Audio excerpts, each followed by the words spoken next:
Hello good morning जोहार झारखंड। सभी का स्वागत है हमारे चैनल पर। अगर आप भी हमारे चैनल पर नए हैं तो चैनल को सब्सक्राइब कर ले। और समय हो चुका है सुबह का और जानने का तमाम बड़ी खबरों को।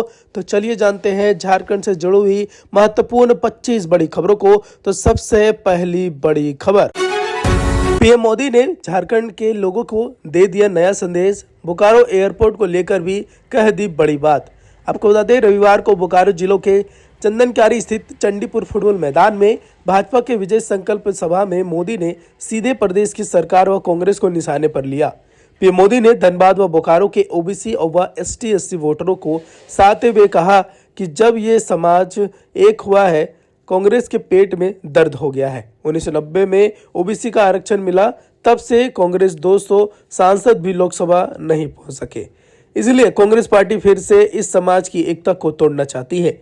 इसलिए एक ही नारा है, एक रहोगे तो सेफ रहोगे। पीएम मोदी ने खोरठा में उपस्थित जनसमूह का अभिवादन किया। इसके बाद उन्हें संथाल आदिवासियों के आस्था लुगु बाबा, चंदनकारी के भैरव बाबा तथा धनबाद के लिलोरी माता को नमन किया। कार्यक्रम में केंद्रीय मंत्री अन्नपूर्णा देवी, कार्यकारी अध्यक्ष रविंद्र कुमार राय समेत काफी लोग उपस्थित रहे। प्रधानमंत्री नरेंद्र मोदी ने कहा कि भाजपा के पक्ष में झारखंड में प्रचंड आंधी चल रहा है। यह रोटी बेटी माटी की पुकार। झारखंड में फिर से भाजपा व एनडीए की सरकार। एनडीए के लिए एक ही मंत्र है, हमारा जिसे हमने बनाया है उसे हम ही संवारेंगे। पीएम मोदी ने आंकड़ा देते हुए कहा कि आज से 10 वर्ष पहले 2004 से 2014 तक केंद्र में कांग्रेस की सरकार थी। मैडम सोनिया की सरकार चलती थी और मनमोहन सिंह पीएम के किरदार में थे। केंद्र सरकार ने उस वक्त 10 वर्ष में मात्र 80,000 करोड़ रुपए झारखंड को दिए थे। 2014 के बाद जब हमारी सरकार आई तो बीते 10 वर्ष में हमने एमन सरकार को 3 लाख करोड़ रुपए से अधिक दिया है। यह पैसा इसलिए दिया था क्योंकि झारखंड हमें बनाया है तो हमको ही संवारना होगा। भाजपा चाहती है कि सबको पक्का मकान मिले, बिजली, पानी, शिक्षा, स्वास्थ्य सुविधा आदि मिले। पिछले 5 वर्ष में झारखंड की सरकार ने आपके हक व अधिकार को लूट लिया है। प्रधानमंत्री नरेंद्र मोदी बोले, बालू के मुद्दा भी उठाया और जनता बालू के लिए तरस रहे हैं और इनके नेता बालू तस्करी कर करोड़ों रुपए कमा रहे हैं। इनके नेताओं के घर से इतनी नोट निकल रही है, गिनने में मशीनें खराब हो रही है। सारा लूटा हुआ पैसा झारखंड की जनता का है। उन्होंने कहा कि अब जन सैलाब देखा जा रहा है और झारखंड में भाजपा की लहर है। झारखंड में भाजपा की सरकार बनने के बाद भ्रष्टाचारी को जेल भेजा जाएगा और इससे पैसा वापस खर्चा होगा।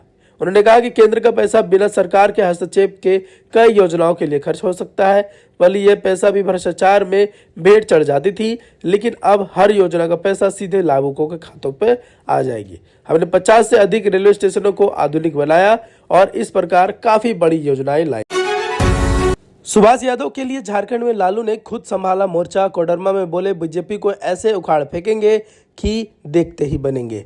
झारखंड में पहले चरण का चुनाव 13 नवंबर को है।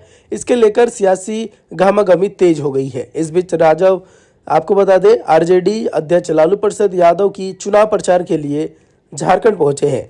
उनके भाजपा के साथ पीएम मोदी पर भी जमकर हमला हुआ है। लालू ने कहा कि भाजपा को उखाड़ फेंकना है, ऐसा उखाड़ फेंकना है कि फिर उग ना पाए। नरेंद्र मोदी नाम का कोई चीज है क्या? आप लोगों को सुभाष यादव को जीत दिलानी है।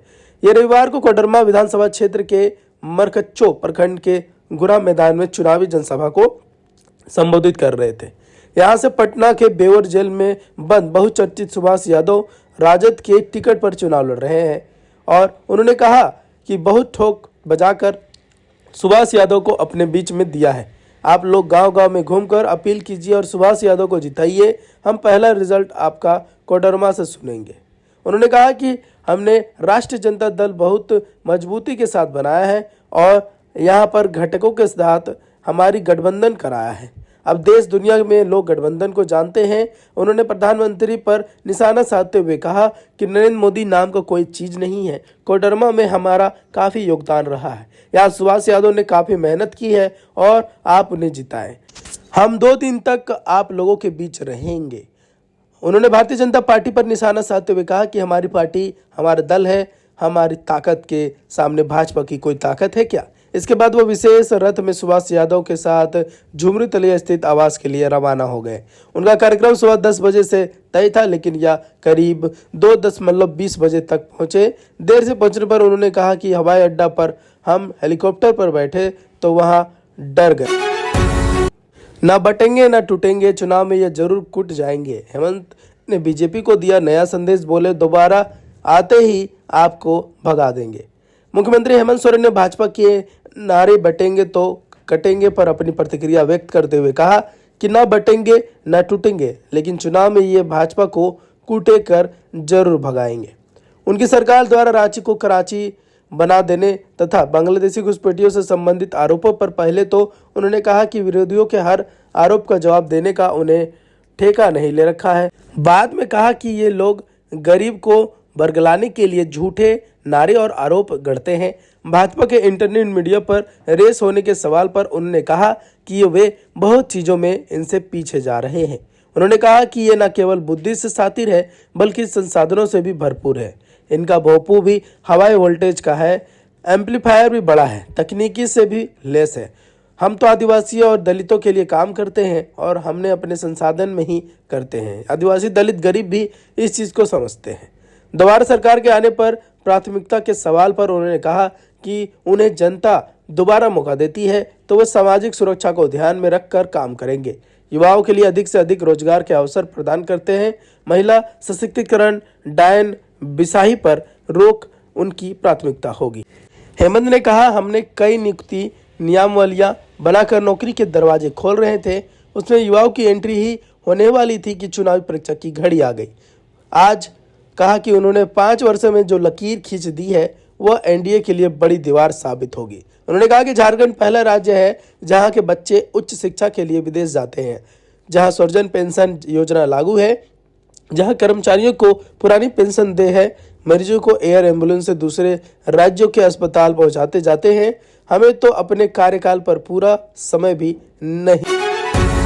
झारखंड चुनाव में बलिया के एक ही परिवार की 2 बहें आमने सामने, एक हत्या से बन गए दुश्मन। झारखंड के विधानसभा चुनाव में धनबाद जनपद के झरिया विधानसभा क्षेत्र से बलिया के बेरिया क्षेत्र की 2 बहें आमने सामने हैं। दोनों प्रत्याशी क्षेत्र के गोनिया छपरा गांव निवासी एक ही परिवार की है। भाजपा प्रत्याशी रागिनी सिंह बेरिया के पूर्व विधायक विक्रम सिंह के बड़े भाई, झरिया के पूर्व विधायक सूर्यदेव सिंह के बेटे एवं पूर्व विधायक संजीव सिंह की पत्नी है, जबकि पूर्व विधायक विक्रम सिंह के छोटे भाई राजन सिंह के बेटे स्वर्गीय नीरज सिंह की पत्नी पूर्णिमा सिंह कांग्रेस प्रत्याशी है। इस समय वो कांग्रेस से ही झरिया विधानसभा क्षेत्र में विधायक भी है। स्वर्गीय नीरज सिंह की हत्या के बाद उनका परिवार और संजीव सिंह आमने सामने आ गए थे। हत्या के मामले में इस समय संजीव सिंह जेल में है।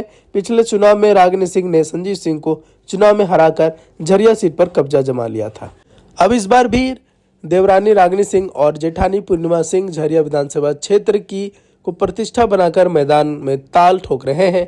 दोनों बहुओं को चुनाव मैदान में आमने सामने होने को लेकर बेरिया क्षेत्र में खूब सियासी बहस छिड़ी हुई है। परिणाम तो अभी भविष्य के गर्त में है, लेकिन सियासी दिग्गज प्रतिनिधि दोनों प्रत्याशी को जीता हारा रहे हैं।